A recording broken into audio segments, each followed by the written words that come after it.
what will be will never be. If you do not put the work, if you are not committed to it, it will never be. I understand that I'll be speaking to CEOs, and you are a CEO if you're getting to watch this very thing. If you are an entrepreneur, which is someone who is very innovative, someone who likes to do multiple things that brings multiple streams of income, you are always thinking and you're looking at the next option to see what to do with the resources available to you, then you need to listen to this. What are we talking about today? We are talking about how to avoid being disrupted as an entrepreneur. Now, quickly, let me tell you 5 characteristics. I call them the 5 C's that an entrepreneur or an MDCU must possess if you are in business. And number 1 is character. Your integrity cannot be compromised. People must understand who you are, trust your ability, be able to depend on the things that you see or you know about. Some people will always say that if there is no trust, which is the integrity part of it, there is no relationship. And if there is no relationship, guess what? There is no business. So one characteristic is that your character must be intact as an MDCU. You also need to be very competent. And when we talk about competence, we mean that you understand your business, you understand so much of what to do, you are knowledgeable about your environment, you know the industry with which you function, and you know your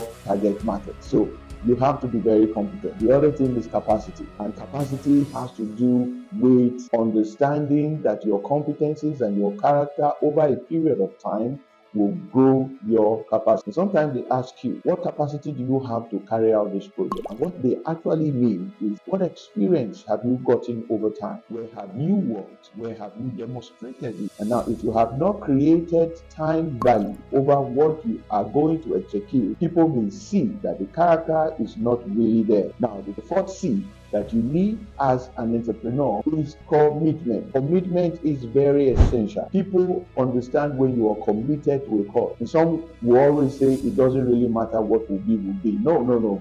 Don't let that become anything that you adopt as a way of life. What will be will never be. If you do not put the work, if you are not committed to it, it will never be. The more time you commit, the more understanding you get about what you do. So commitment is very, very key as a characteristic for those CEOs or entrepreneurs who do not want to be disrupted. And finally, the 5th C is your contact and your connection. Why am I saying this? So if you have the character, you have the competence, you have the capacity, and then you have a commitment, but there are no contacts, or there are people you cannot connect with, your ability to develop, you may grow, but your ability to develop and to expand your frontiers of business may be limited. So you need contacts. And when I'm talking about contacts or connections or relationships, I'm talking about people who truly have the material value, and this is very key. So how do you avoid being disrupted?